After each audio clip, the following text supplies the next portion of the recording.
Orly, welcome to BroadBand the Podcast. Thank you so much, Dennise. I'm so happy to be here. Very excited to have our conversation today.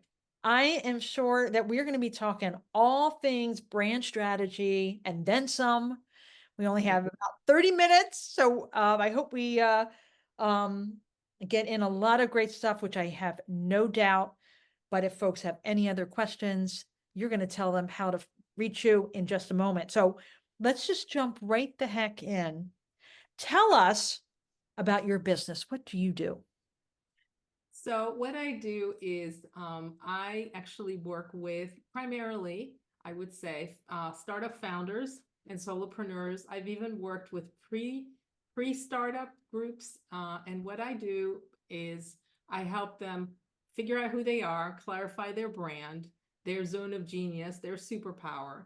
And then I help them identify who needs it and the problem that that person is struggling with, because those two things have to be aligned. And then I help them communicate that message, the key messages, which includes, then it's a brand, then it goes into a brand strategy, which is elevator pitch, tagline, key marketing messages. And then I also do competitive web reviews to help identify like what is your message that's different from others. Because the problem is, there's just way too much stuff out there in the world, and we need to be able to cut through the noise. And to do that, we need to be clear. Now, is your logo alone your brand? No. I get that a lot, right? So logo, so think of it, think of Tiffany's. I always liked that as an example. So, Tiffany boxes, people who work at Tiffany literally spend hours learning how to tie a bow so that it comes undone in just one.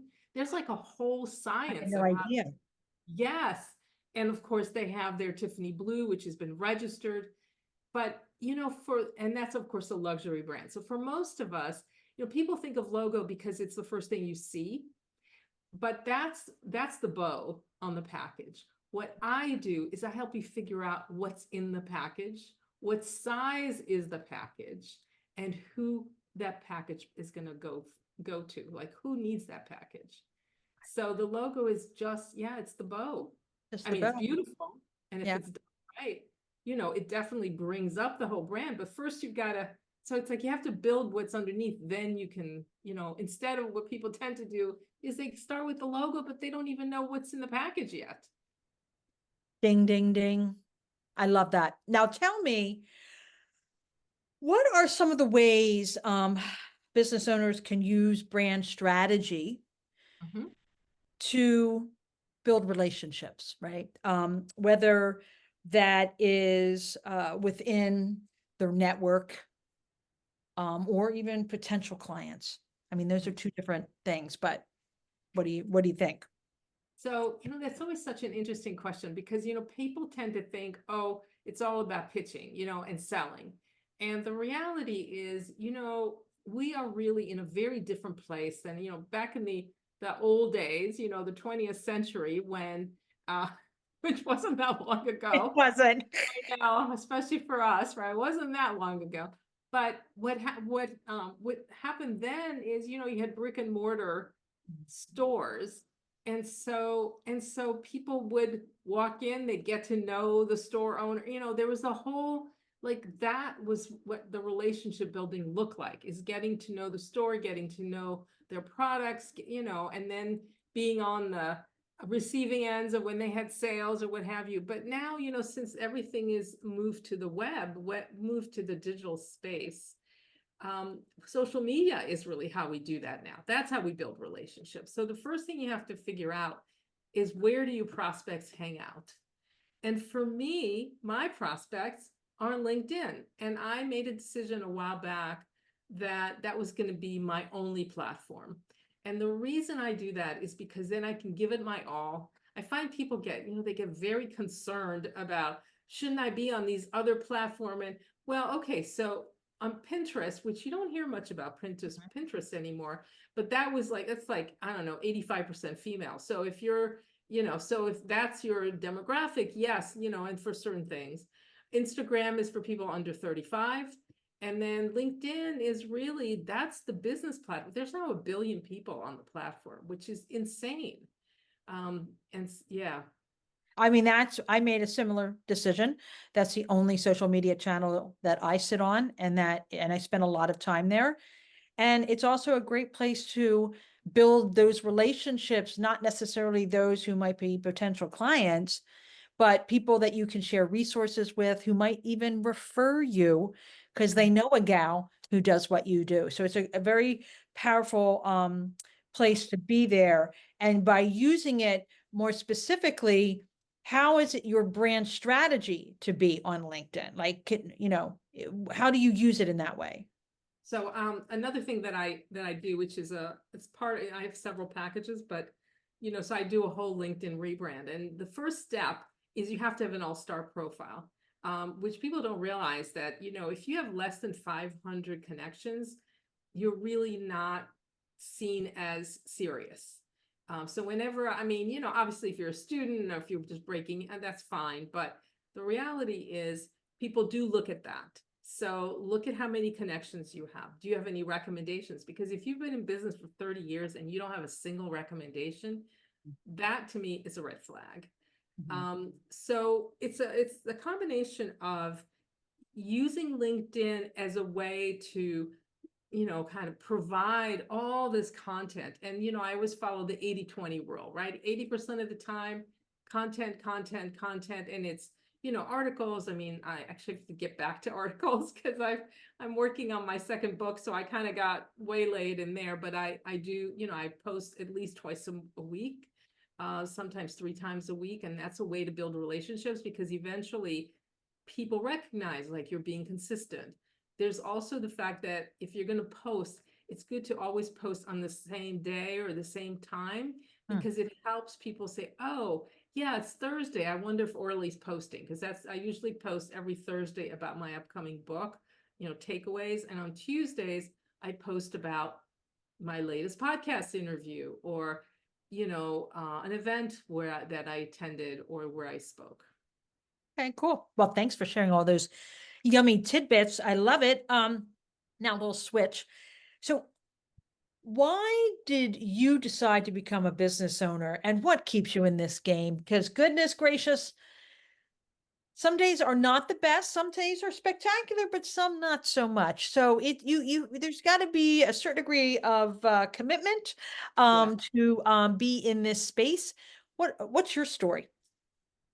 So the easiest way I can answer that is it's in my DNA. So on my father's side, I come from generations of entrepreneurs. So it's just, and as a child, I grew up watching my father actually struggle building his business, and struggled quite a bit, which is what kind of started my path towards working with startups.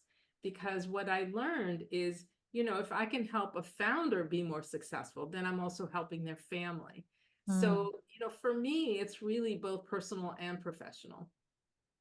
I love that so much. And I knew that a little bit about you, because this is not our first rodeo here talking, but and I was wondering, going back to being in the digital space and offline too, how do you establish connections in your network, potential customers or clients, if you will, where you're really trying to do that, establish that know, like, trust, right? Because they can get to know you on LinkedIn, but there's follow up on how to really develop on liking what you have to say and share, and trust you enough to either refer you or to hire you. And how do you do that as a brand strategist on LinkedIn in your case? Well, I also, and this is something I've been thinking about. Should I move my newsletter to LinkedIn? Because I do have a monthly newsletter, and that, has been slowly growing. I have not quite, about 330, 340 followers on my email list. But what I've learned is that, the posts are kind of like mini many components of my newsletter, and then the newsletter is the place where I build on that. So for instance, I would promote the fact that I've been on your podcast and what are some of the takeaways, and I would put the link, and so, the focus, I mean, it really is about relationships, because for people to know, like, and trust you, they have to feel like you're not constantly selling them. Mm-hmm. I really talk about concepts around brand. I talk about, this last e-newsletter that I sent, because I'm writing this book. I gave a chunk, a little piece of, here's a takeaway that's around, because the book is for female entrepreneurs, and it's actually called Why Not Me? The Female Guide for Entrepreneurship. And this particular component was around passion and purpose, which are the two key components of most women founders. That's where they land. They're really focused on passion and purpose. So, I talk about that. I pick every week, every month, there's a new topic. But then on LinkedIn, I do kind of a mini component of that. And then I send them, if they want to learn more, you can follow me here, or, you can join my email list. So, which is something I need to actually, as I say this, I think, yeah, I should do that more often, because I'm so busy building relationships that I forget that, yes, in fact, ultimately, you do want people to hire you and Yes. refer. Yes, that's the truth. But you know what I love, and I encourage listeners and viewers to, go check out Orly's LinkedIn profile. I'll be sure to include that link in the show notes. But I love how much information and you share. And I also love when you present information that really kind of stops you to think about it, not just simply absorbing, but to think and respond, because social media, in my opinion, is not about noise. Keep on just throwing crap out there, but yeah, share resources, share information, but engage with folks, whether it's a survey or a poll, or ask a question. This is what I'm experiencing. This is what I've tried. What do you think?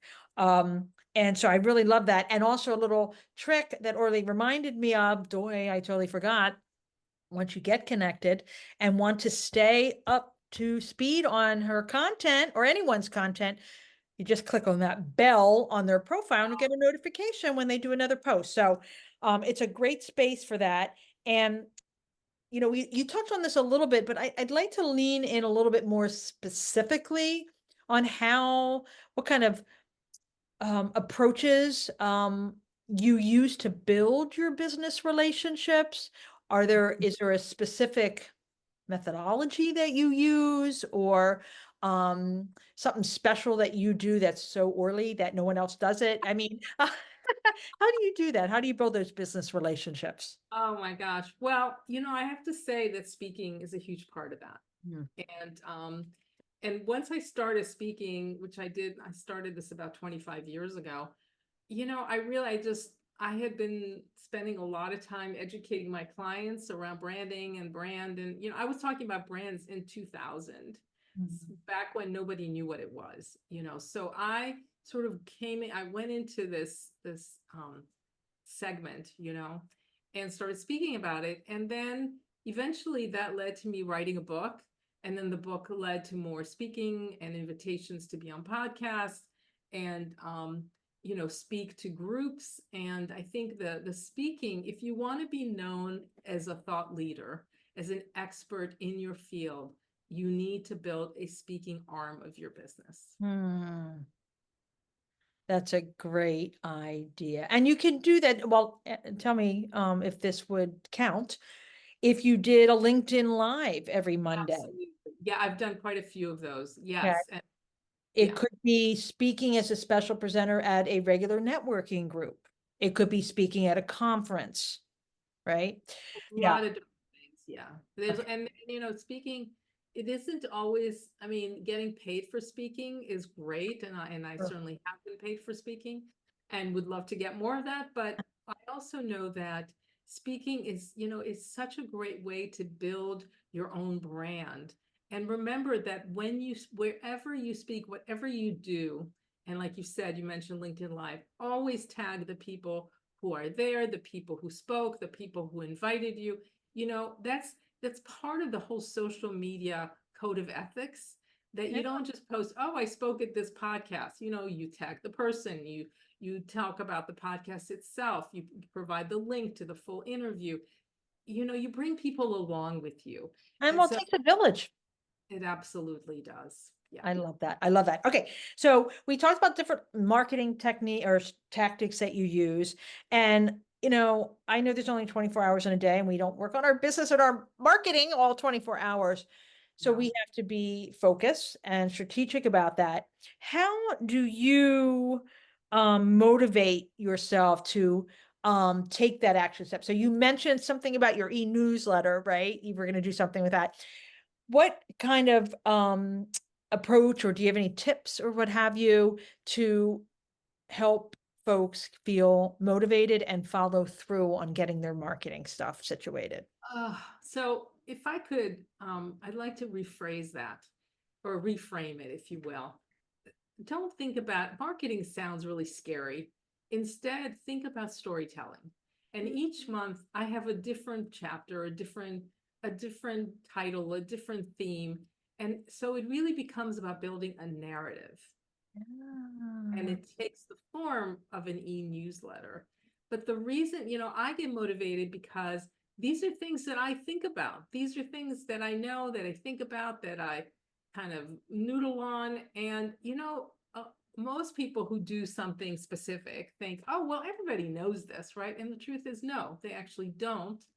And you think that what you're saying is so obvious, but it isn't to the people who aren't, in that field. And so I will tell you, my e-newsletters, they get on average a 50% open rate and a 3% click rate.